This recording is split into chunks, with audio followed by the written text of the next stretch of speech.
Big controversy has now erupted because apparently people watched a women's basketball game. So first of all, congratulations to women's basketball on people finally watching a women's basketball game. Presumably, a lot of that has to do with the ESPN was really featuring the female NCAA tournament heavily, like more than the actual men's NCAA tournament on their homepage, for example. And so people actually watched the Final Four in the women's NCAA tournament. And there were two players of note.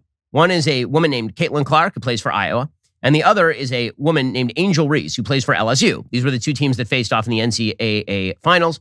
And the LSU Tigers defeated the Iowa Hawkeyes 102-85 to win their first national championship program. But that's not where the controversy was. The controversy is that in Caitlin Clark, who's a very good player, apparently, she, in an earlier, again, I wouldn't know these people from Adam because I don't watch women's basketball because I would rather stick my face in an oven. But in any case, Caitlin Clark, she was apparently playing a little bit earlier in the tournament. And at a certain point, she taunted an opposing player by doing the John Cena hand gesture.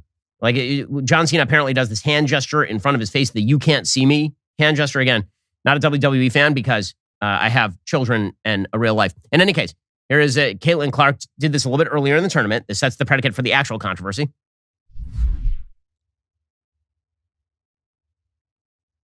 Okay, so there she is. You can see her. You can see, and here is Angel Reese then responding to the end of the game. And Angel Reese does the "you can't see me" motion to Caitlin Clark near the end of the victory, and also points to her ring finger, suggesting, "I just won a national championship, and you did not." And everyone went nuts on Angel Reese.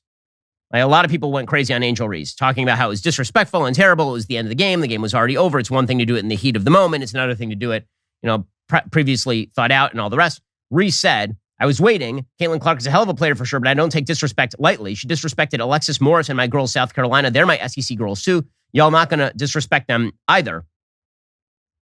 She said, "I wanted to pick her pocket, but I had a moment at the end of the game and I was in my bag. I was in my moment." I don't know what it means. I don't know what any of that means. But do I have serious qualms about sports mockery? No, who cares?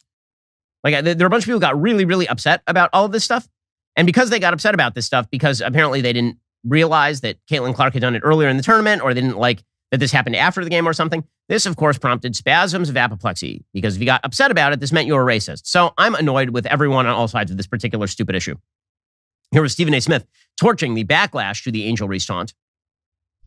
We all know that there's a white-black issue here. Because the fact of the matter is, when Caitlin did it, people were celebrating it. And they were talking about nothing but her greatness. But then the second a sister stepped up and threw it back in her face, now you got half the basketball world saying, well, you know what? That's not the classiest thing to do. Yeah. And the fact that hasn't been brought up tells us a lot about our society as a whole. Yes, Shanae Ogumike is not taking it there. I'm taking it there. You know exactly what the hell you're doing as people when you want to bring up how Angel Reese acted, but you don't want to bring up how Caitlin Clark acted. Okay, so do I think that it's racism that people think that there was a slight difference? I mean, it does look like there's a slight difference there. Do I think that Angel Reese did anything wrong in doing that? No. Do I care at all? No. Should you care at all? No. Get to that momentarily first. With all this stuff going on in the world right now, sleep is hard to come by. This is why you need the world's best mattress. So I recently traveled to Rome. Gotta say, did not sleep nearly as well as I do when I'm at home. Not just because I enjoy being at home, but also because I have a fantastic mattress made just for me at my house. That, of course, is the Helix Sleep Mattress. Helix is a premium mattress brand that provides tailored mattresses based on your unique sleep preferences. The Helix lineup includes 14 unique mattresses, including a collection of luxury models, a mattress for big and tall sleepers, even a mattress made just for kids. I've had a Helix Sleep Mattress for years at this point. It is great. If you're nervous about buying a mattress online, you really shouldn't be, because Helix has that sleep quiz that matches your body type and sleep preferences to the perfect mattress. Why would you buy a mattress made for somebody else? I took that Helix quiz. I was matched with a firm but breathable model because I wanted something that actually felt that way. I mean, I get back pain if not. Go to helixsleep.com/Ben, take that 2-minute sleep quiz, find the perfect mattress for your body and sleep type as well. For a limited time, Helix is offering up to 20% off all mattress orders and 2 free pillows for our listeners. It's their best offer yet. Hurry on over to helixsleep.com/Ben. With Helix, better sleep starts right now. That's helixsleep.com/Ben for 20% off all mattress orders and 2 free pillows. It is difficult to trust anything or anyone these days. Literally, our politicians can't define the word woman, and we're supposed to take them seriously. Well, if you've been paying attention to current events at all for the past few years, you know you need to be prepared for anything. Whether it is supply chain breakdowns or giant riots in the streets, there's no better start preparing than by having a supply of emergency food on hand. Right now, My Patriot Supply is knocking $200 off their popular 3-month emergency food kit. Go to preparewithben.com, grab the special price before it ends.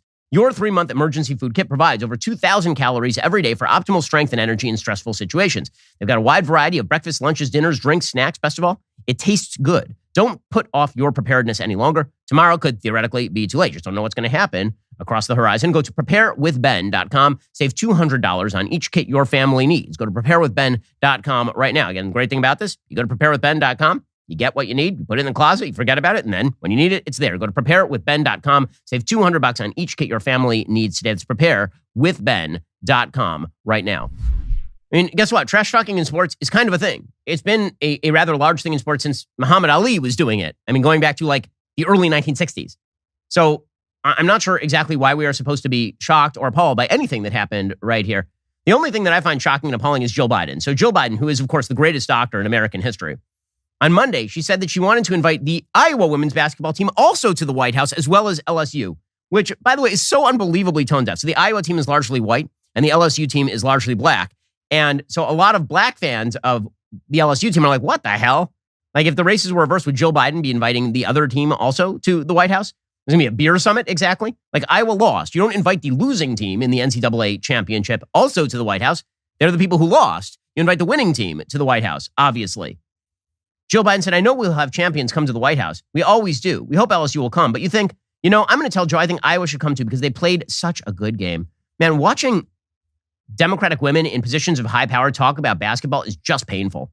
Whether it is Kamala Harris showing up at the NCAAs to lecture a team that just lost by 30 points on how they tried super hard. Or whether it is Jill Biden now inviting the losing team to the White House. Man, that is some bad stuff. Unpleasant. Speaking of unpleasant, one final thing that I hate. So Colin Kaepernick, a person who just will not go away because obviously he has to make a living somehow. He has now decided that the best way to make a living is to go full Prince Harry and just rip on his family. So the white family that adopted him, raised him, it gave him every privilege and allowed him to become a successful athlete until he actually turned out to not be a very good football player and got benched for the immortal Blaine Gabbert and then knelt and became a national hero because that's how you become a national hero in America. Well, now he is doing the I Hate My Parents tour, which is rather teenage of him. Here he was talking about how he had trouble calling out his white parents when they were being problematic. How about this, dude? They gave you literally everything. They are your parents, and this is utterly classless and gross. It is very difficult for people to have a nuanced conversation around it. Mm-hmm, mm-hmm. Like, the people that love you and that you love can also perpetuate very problematic elements. Right. And those things can exist at the same time. Right. And part of it is like, how do you grapple with that? Right. Like, how do you navigate that? Right. And especially at a young age, where it's like, are you equipped to navigate that? And are your parents equipped to navigate that? What a victim. What an absolute victim. And nothing says class quite like going on broadcast and ripping on your parents. Just a classy thing to do. Alrighty, folks, the rest of the show is continuing right now. You're not going to want to miss it. We'll be getting into the mailbag. We'll answer your questions there, but you can't have your questions answered unless you're a member. Become a member, use code Shapiro at checkout for 2 months free on all annual plans. Click the link in the description and join us.